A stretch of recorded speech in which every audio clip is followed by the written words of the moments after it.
안녕하세요. 예수비전 성결교회 안희한 목사입니다. 허경영이라는 사람이죠. 이 사람은 사기를 치는 사람입니다.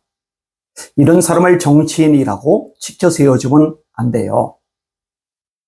이런 사람을 재밌다고 개그맨 저리 가라고 한다면서 자꾸 떠받들어주면 안 됩니다. 그러면 수많은 피해자들이 생길 수밖에 없는 겁니다.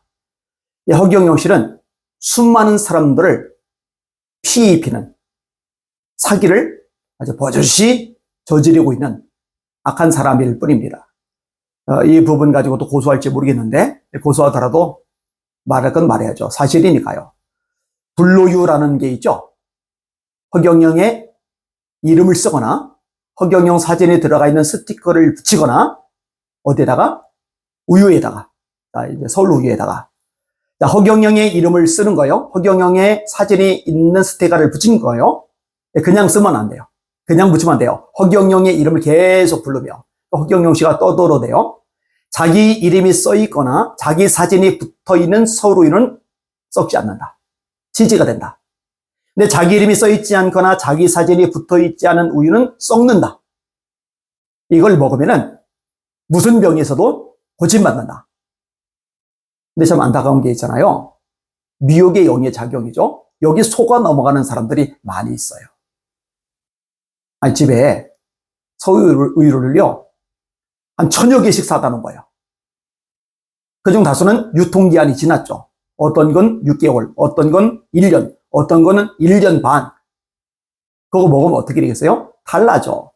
실제로 그렇게 탈난 사례가 있잖아요. 그 불로유 마시고 병원에 실려갔는데 사망했잖아요. 그런데 왜 이 사람을 내버려 두는 거죠? 정말로 납득할 수 없는 대한민국의 상황입니다. 이 사람은 개그맨 자원이 아니에요.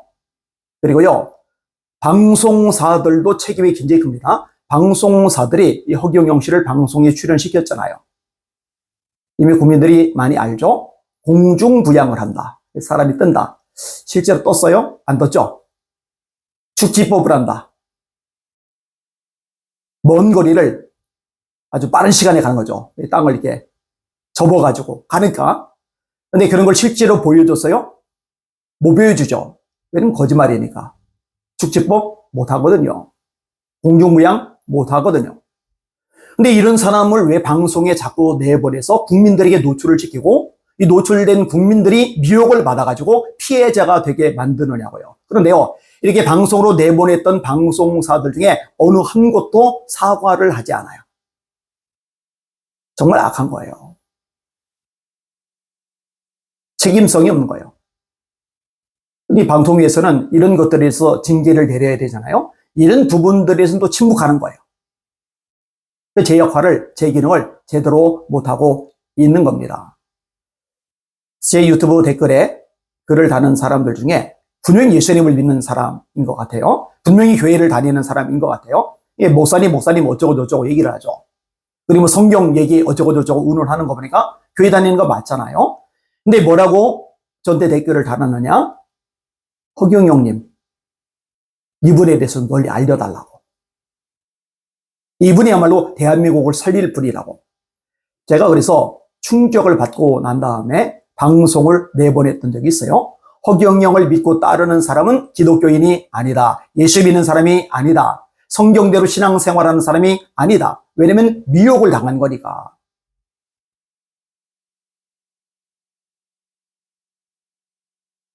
공권력도요, 가만히 있으면 안 됩니다. 처벌을 해야 됩니다. 사기죄로 감옥에 집어넣어야 됩니다. 하늘궁 폐쇄시켜야 됩니다. 그래서 성추행의 사례들도 계속 발생하죠. 성추행 범죄라는 걸 인지를 한 거예요. 인지를 하니까 애초에 각서까지 쓰게 만든 거잖아요. 불미스러운 일이 있어도 문제 제기하지 않기로 말입니다.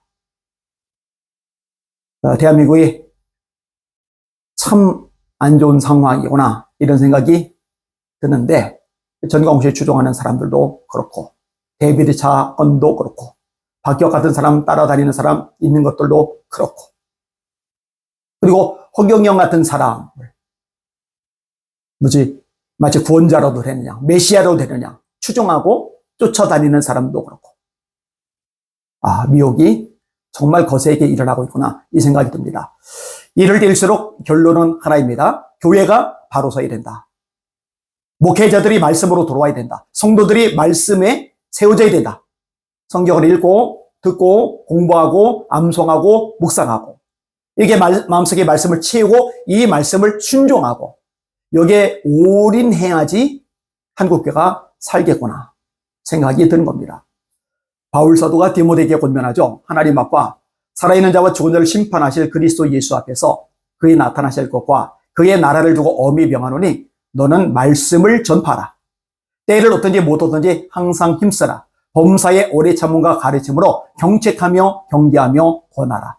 때가 이르리니 사람들이 바른 교훈을 받지 아니하며 그 귀가 가려워서 자기의 사욕을 따를 시성을 많이 두고 또 그 귀를 진리에서 돌이켜 허탄한 이야기를 따르리라.